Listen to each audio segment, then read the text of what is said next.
Pessoal, então continuando aqui a nossa aula, né, da hematopoiese, das avaliações da série sanguínea, a gente falou, né, das hemácias, das plaquetas, e a gente entra agora aqui nos glóbulos brancos. Os glóbulos brancos, eles são divididos em 5 tipos, basicamente. Nós temos os neutrófilos, eosinófilos, basófilos, monócitos e linfócitos. Lembra que eu comentei anteriormente que a gente tem duas linhagens presentes nos glóbulos brancos, tanto linhagem mieloide quanto a linhagem linfóide, que são duas linhagens progenitoras diferentes. Aqui a gente mostra essas imagens com os tipos e as características, né? O neutrófilo, ele vai ter essa característica do núcleo, que tem uma lobulação maior. A gente tem os eosinófilos, que tem grande quantidade de grânulos, geralmente são mais avermelhados, esse núcleo em forma bilobulada, em forma de raquete. Basófilo, com granulações bem grosseiras, que são granulações arroxeadas, e todas essas características têm relação com a função. O monócito, né, que tem um núcleo maior, e a gente vê essa característica em forma de rim do núcleo, e os linfócitos que não estão aqui na imagem, né, que são essas células da linhagem linfocitária, né, que normalmente são células que não vão apresentar grânulos, eles não estão dentro dos granulócitos, e tem funções especializadas. Aqui a gente vê todo o grupo dos glóbulos brancos. O que a gente faz na hematologia? A gente avalia o hemograma para ver o leucograma. Então, quando a gente solicita o hemograma, já vem o leucograma, né? O hemograma completo, ele já é completo, por isso que às vezes a gente fala que falar hemograma completo fica meio dúbio. Então, isso já mostra, o hemograma já vai dar todas as 3 linhagens. Né? Então, assim, o leucograma vai ser a avaliação dessas células brancas do sangue, que a gente acabou de comentar. E, em geral, a gente vai ver diagnóstico de infecções, condições inflamatórias e doenças malignas através da avaliação dessa série. O hemograma em si, a gente consegue perceber nessa avaliação do leucograma a contagem diferencial dos leucócitos. O que é isso? Os tipos de leucócito, a gente faz uma contagem diferencial. Geralmente o aparelho do hemograma, ele já consegue lançar esses diferentes tipos de leucócitos, baseado no tamanho que vai passar por um local que vai ver o fluxo, né? Vai ver o tamanho da célula e ele dá uma estimativa. Em geral, a gente faz a contagem manual para poder confirmar essa contagem que o aparelho já fornece. Existe uma variação pela idade, nem sempre a alteração de leucócito está associada com patologia.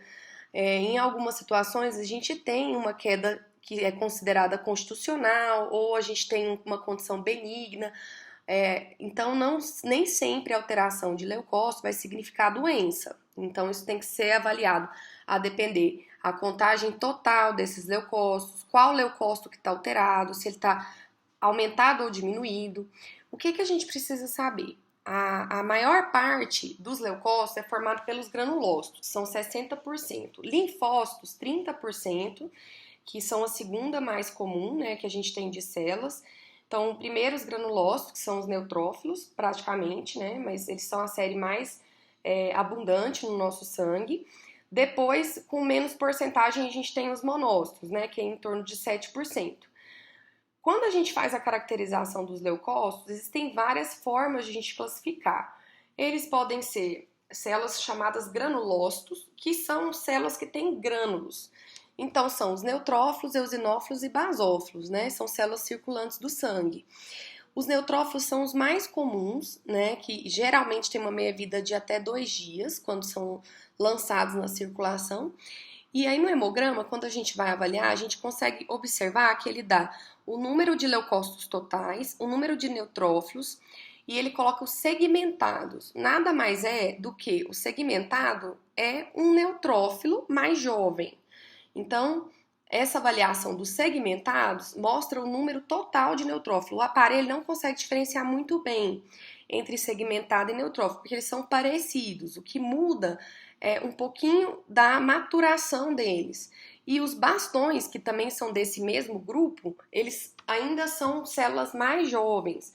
Então, em situações que a gente tem um aumento de bastão, o que pode demonstrar um processo de infecção, em que a gente tem um aumento, né, das células da medula para combater a infecção e essas células ainda não estão totalmente maturadas, não são neutrófilos maduros, mas acabam sendo lançadas na circulação, até pela velocidade de produção que a medula tem.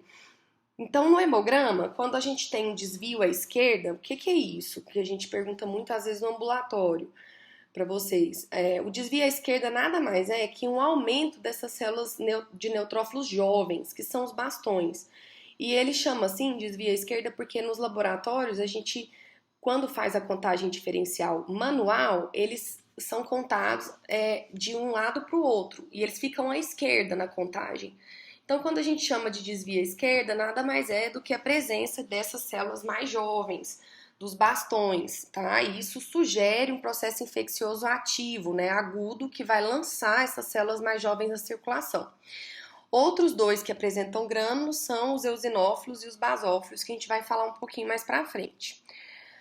Outro jeito, né, de você classificar os glóbulos brancos, a gente viu que tem os granulócitos e tem outras formas de classificar, como pelos núcleos, né? Então, o que são polimorfonucleados? Que às vezes a gente usa esse termo.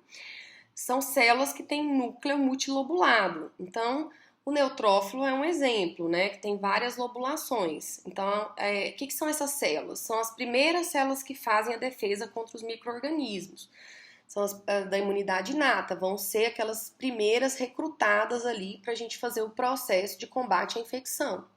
Eosinófilo já é bilobulado, ele tem 2 lóbulos, também está relacionado com defesa, mas tem uma especificação mais para processos alérgicos, como asma, verminoses, né? Quadros de diarreia infecciosa, podem ter um aumento desse eosinófilo.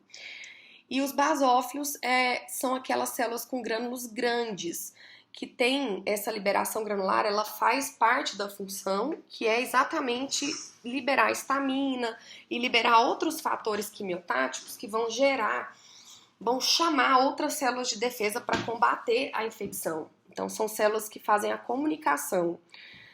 Geralmente vão estar aumentados, né, e mais ativados em inflamação crônica, em processos alérgicos. E os linfócitos, que é da outra linhagem lá, da linhagem linfocítica, progenitora, são células que têm citoplasma escasso, núcleo mais esférico e não tem grânulos. São também células de defesa, principalmente contra vírus e tumores, são células bem especializadas na defesa. Quem que produz anticorpos? A produção do anticorpo, quem faz é um tipo específico de linfócito, que é o linfócito B. Então, em relação a gente questionar essa produção, quem que é que faz essa produção? São os linfócitos. Então, eles fazem uma maturação mais específica ainda para ter um linfócito que é o do tipo B, que é produtor desses anticorpos, que são essa representação da imagem aqui, a gente consegue ver o que é um anticorpo, que também fazem parte da defesa, né? A gente tem vários tipos de linfócitos. Aqui, né, os neutrófilos, como havia dito, é da imunidade inata, a primeira célula de defesa recrutada quando a gente tem dano tecidual e inflamação. Então, acontecer um dano no tecido, a gente vai levar os neutrófilos para aquela região e eles vão iniciar o processo de inflamação, né, vão chamar as outras células de defesa. Tanto é que quando a gente tem alteração de neutrófilos, se for abaixo do valor de referência, neutrófilos muito baixos, geralmente vai ter uma suscetibilidade à infecção. Por quê? Porque eles são células recrutadas na defesa inicial, então elas vão estar relacionadas com essa suscetibilidade. Já os monócitos, eles são parecidos com neutrófilos, mas são células diferenciadas que fazem fagocitose. Então, vai gerar morte dos micro-organismos e vão poder também fazer a circulação, né, e fixar nos tecidos. Então, eles não só fazem a fagocitose desses micro-organismos que já foram destruídos, então, teve a morte do micro-organismo, ele foi destruído, a gente precisa limpar aquilo ali. Quem que vai fazer isso? São os monócitos, que vão estar circulando. Quando eles circulam, quando eles fazem a transformação para macrófago, que é a mesma célula do monócito, porém, quando ele faz a migração para um tecido. Então, aquele macrófago, ele foi um monócito e ele está preso num tecido para poder fazer a sua função. É como se fosse uma ativação acima do monócito. Então, ele vai remover células defeituosas, por exemplo, como que a gente tem macrófagos aumentados? Infecções crônicas, como tuberculose, que até gera características específicas em relação a esses macrófagos. Aqui eu deixei o exemplo embaixo de uma figura mostrando esse poder de fagocitose. E uma outra célula são as células dendríticas, que têm ação tanto na imunidade imediata, que é a imunidade inata, quanto na adaptativa, que é a mais especializada. Aqui eu mostrei um pouquinho da linfopoese, que é a formação, né, como a gente falou da hematopoese para as outras linhagens, aqui a gente mostra como que é formado esses linfócitos, né? Os linfócitos são daquela linhagem do precursor linfóide. Na medula óssea, esse precursor vai sofrer estímulos, né, de produção de dois tipos de linfócitos específicos, que são os NK e linfócitos B ou T. O que a gente tem é que a maturação entre linfócito B, T e NK, ela muda de acordo com o microambiente da medula. E o plasmócito é uma célula que é derivada de um linfócito B, que é uma célula um pouco mais madura, que também vai fazer a produção de anticorpos e pode estar aumentada em algumas patologias neoplásicas, por exemplo, o mieloma múltiplo, que é uma plasmocitose, é um aumento de plasmócitos, e por conta disso a gente tem uma grande produção de um anticorpo só, que é porque ele produz esse anticorpo. Então a gente tem uma monoclonalidade. Então isso aqui é só para a gente entender como que é o processo. Essa figura é uma figura legal que mostra pra gente os tipos de linfócitos, né? Então a gente tem vários tipos. A gente tem o CD4, o TCD4 efetor, nós temos o T regulatório, temos a célula B, que você consegue ver na representação, que está cheio de anticorpos na superfície, porque eles são os produtores, quando viram plasmócitos, eles vão secretar esses anticorpos. E os linfócitos TCD8, né, que são linfócitos killer. A gente tem aqui essa representação como se fosse o sistema imune, né, na defesa aí contra o processo de infecção, né, o policial, que é o regulador, esse linfócito B, os outros dois que são linfócitos mais rápidos, que é o T e o CD8 e o CD4. Então essa representação aqui desse exército que a gente tem no corpo para proteger contra as infecções. Da terceira parte, né, da nossa aula, a gente vai falar um pouquinho desses motivos do paciente procurar, né, a consulta no hematologista. Então, qualquer alteração de células sanguíneas é um motivo, né, de fazer uma avaliação com a hematologia. Nem sempre vai significar patologia, doença. Mas essas alterações do sangue, dos elementos do sangue, eles vão exigir um conhecimento, né, da hematopoiese, que a gente já falou um pouquinho, e como que isso pode estar refletindo nas alterações laboratoriais e clínicas dessas possíveis alterações. A cada série sanguínea do hemograma aumentada ou diminuída em diferente proporção, ela tem um significado que a gente tem que raciocinar junto com a hematopoiese para poder entender qual é o problema hematológico daquele paciente. Por exemplo, na série vermelha, a gente tem as anemias, que é o que a gente conhece mais, que é uma queda do nível de hemoglobina, né, e hematócrito, que a gente vai ver que são da série vermelha. A anemia, gente, é uma queixa muito comum, tanto em pacientes hospitalizados quanto ambulatoriais, maior ainda em hospitalizados. Então, sempre o paciente crítico, ele pode ter um quadro de anemia, uma queda de hemoglobina. Em geral, a hemoglobina pode estar abaixo do valor de referência do laboratório, mas a necessidade de transfundir esse paciente, em geral, quando ela está abaixo de 7. Então, não é toda anemia que precisa de transfusão sanguínea, que são indicações específicas para a gente pensar. Em geral, quando a hemoglobina está abaixo de 7.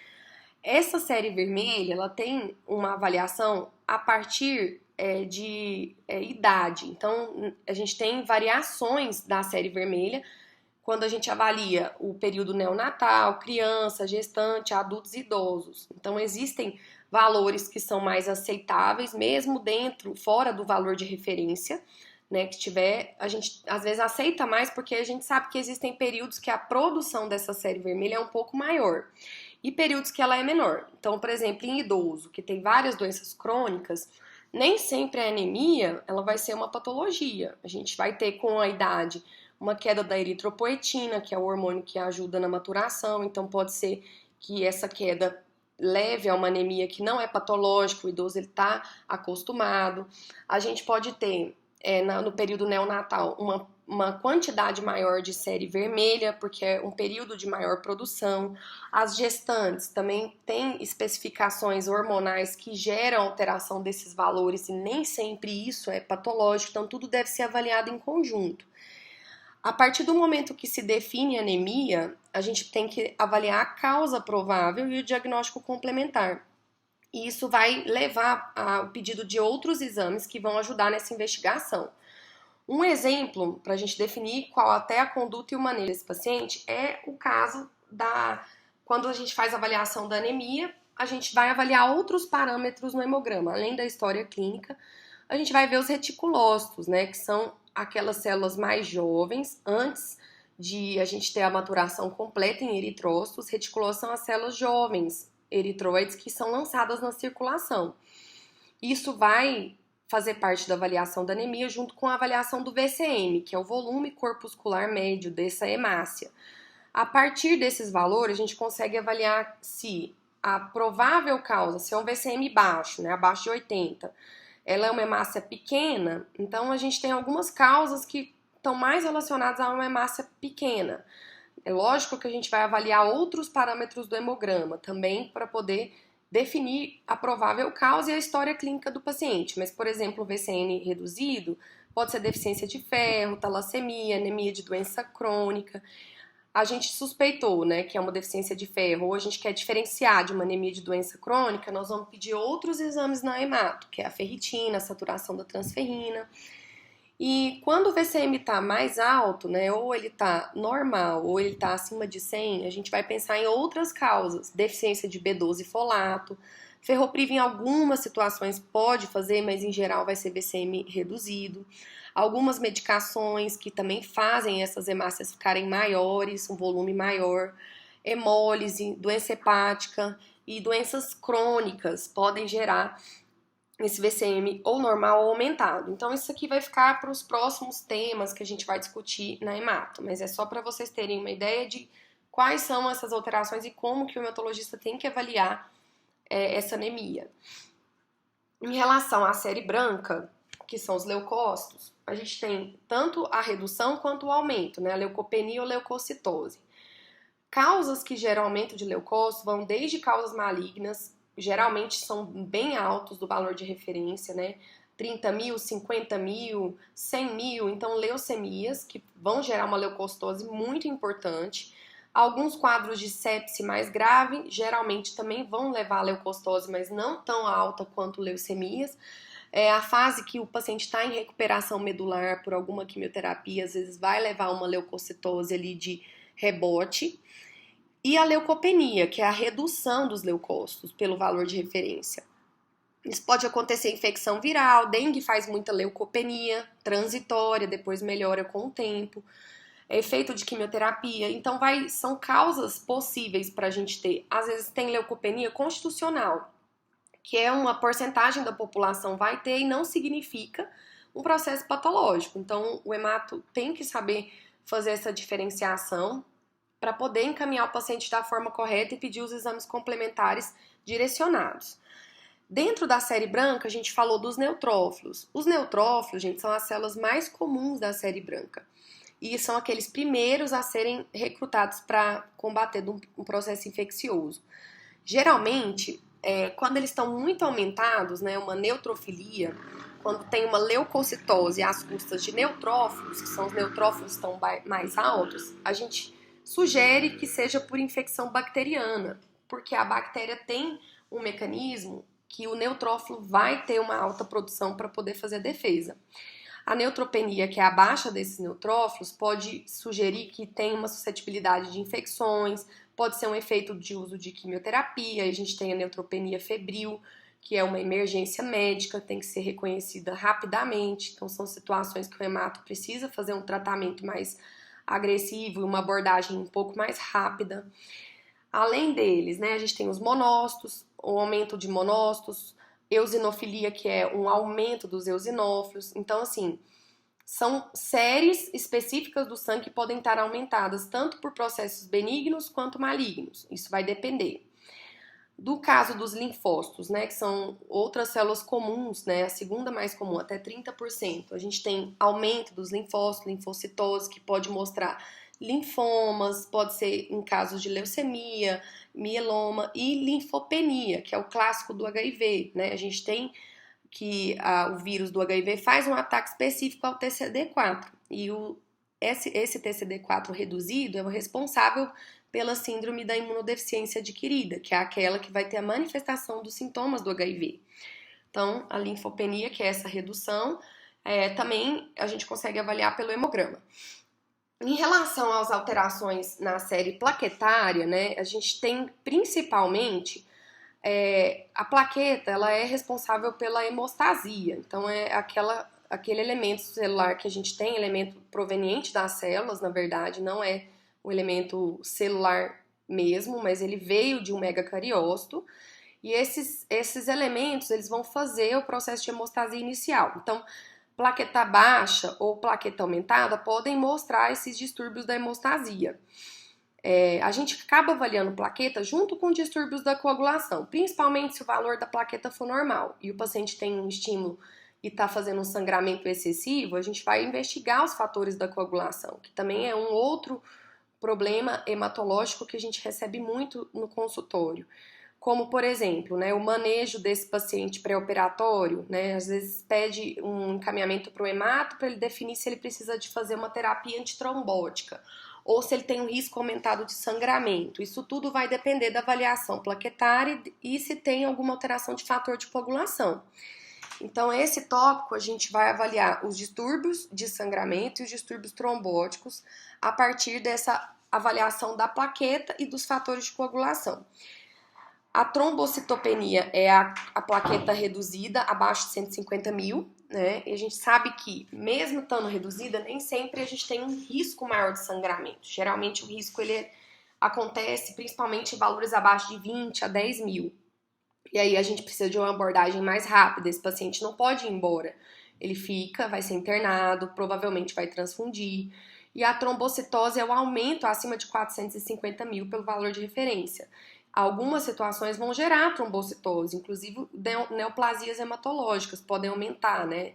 Trombocitemia essencial, enfim, a gente tem que investigar e ver se existe um risco maior de ter trombo, porque a plaqueta em excesso também pode gerar a formação de trombos de forma patológica, né? Então, nem sempre vai ser sangramento, vai depender se está aumentada, diminuída, se tem algum outro distúrbio associado. Então, o que é importante? A gente avaliar o tempo dessa plaquetopenia, quais são os fatores envolvidos e a recorrência. Então, a gente vê muito no ambulatório paciente com plaqueta baixa. Será que é uma PTI, que é uma plaquetopenia trombótica imune ou idiopática? Essa plaquetopenia, ela foi recente, teve um processo de infecção associado, ela depois recuperou? Ou não, é uma plaquetopenia crônica. Então, essa recorrência e os fatores, né, se teve infecção, vacina, tudo isso é importante para a gente avaliar. A maioria dos casos, a plaquetopenia ela é moderada, entre 80 a 150 mil, e não tem gravidade. Então, às vezes, o paciente chega preocupado porque está com valor de 100 mil de plaqueta, mas esses valores geralmente não aumentam o risco de sangramento. O importante é a gente investigar, porque às vezes a plaqueta vai reduzir abaixo de valores, e isso pode aumentar o risco de sangramento, inclusive sangramento neurológico, que pode gerar, né, um impacto na saúde daquele paciente. Se ele for uma plaquetopenia crônica, então a gente tem que avaliar a história familiar, se tem uso de medicação, condições hereditárias que são mais raras, como a macrotrombocitopenia.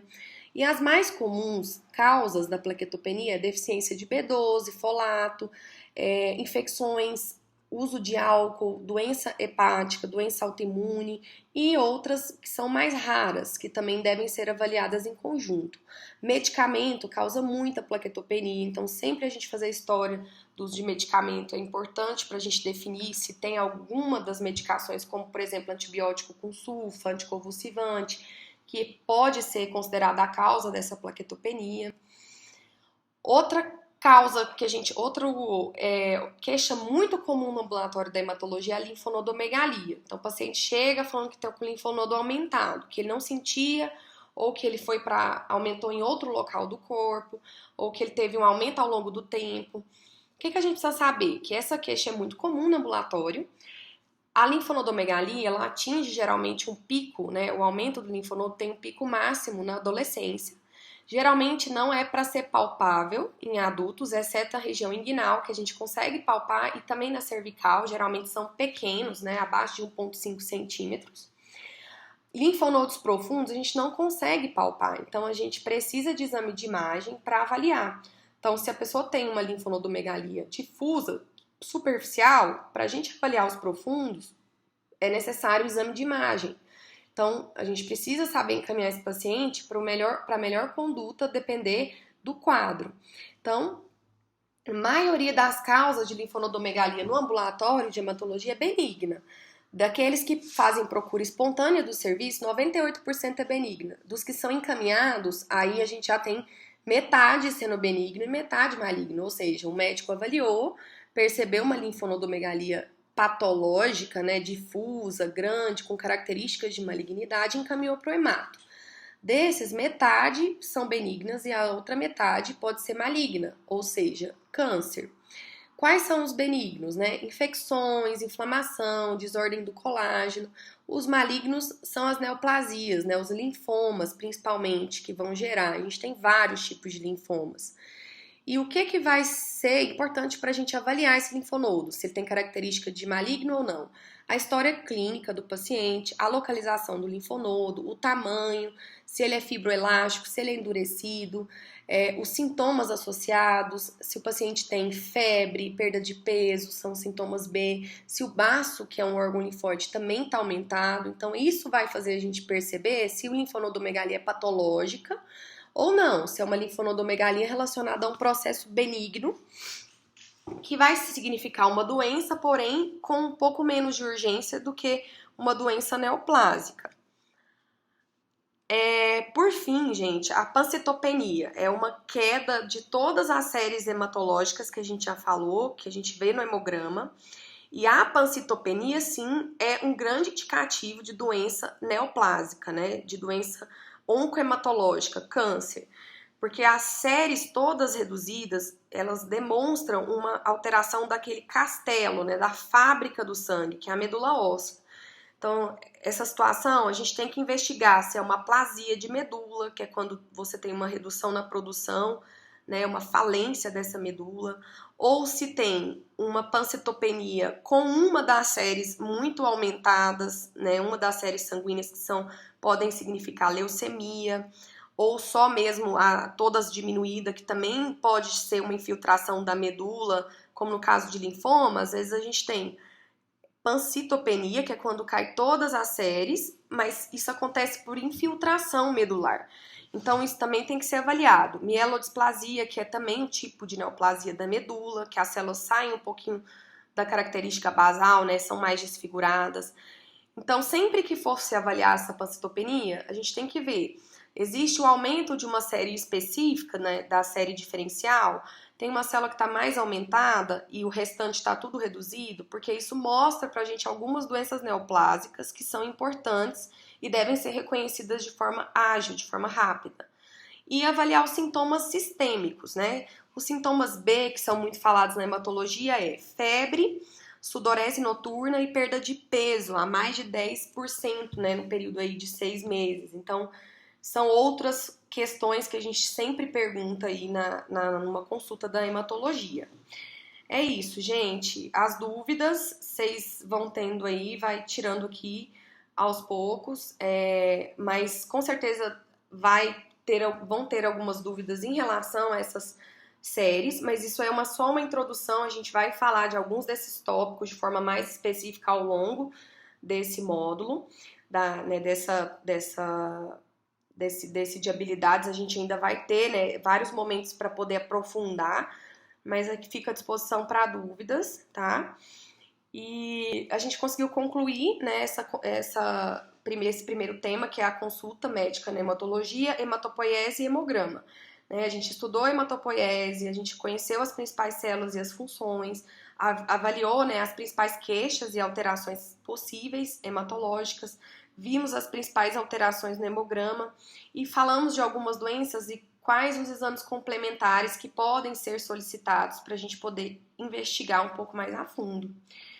Obrigada pela atenção. Eu deixei aqui só para finalizar um desenho muito interessante que tem, acho que no Netflix, chama Cells at Work, que eu falei para vocês antes. É um desenho que mostra o funcionamento das células do sangue e o funcionamento do organismo como se fosse uma fábrica, né? E aí eles personificam essas células e cada personagem tem a característica de uma célula, né? O primeiro aqui, de vermelho, é a hemácia. Aí ela tem uma personalidade, né? Vai entregar o oxigênio, coletar o gás carbônico, ela é um pouquinho meio perdida no desenho. O segundo é um linfócito efetor, né? Um CD4, que tá sujo assim de sangue porque ele é o que vai matar o micro-organismo, ele tem essa função de matar as infecções, então ele fica lutando durante o desenho, é bem legal de assistir. Esse do meio é o killer, né, que também é um linfócito específico, efetor, que faz o combate, ele é assim, o general, vamos dizer assim, desse contexto. A menininha aqui, meiga, é um macrófago, que na verdade ela é meiga, mas ela esconde uma grande arma, né, que é a arma que ela usa para fagocitar, né? O macrófago tem essa capacidade de fagocitar. Então ela tem um vestidão, é bem personificado para a função desse macrófago. Ela é meiga, mas ela é muito agressiva na hora que precisa. E aqui no cantinho a plaqueta, que são os menores elementos do sangue, então elas são essas menininhas bem pequenininhas que ficam ali fazendo o levantamento da bandeira amarela para quando precisa iniciar o processo ali de coagulação, aí começa a avisar as outras células do sangue que está tendo a necessidade de fazer hemostasia. É bem legal. Se vocês quiserem assistir, qualquer dúvida depois é só falar comigo. E muito obrigada, gente.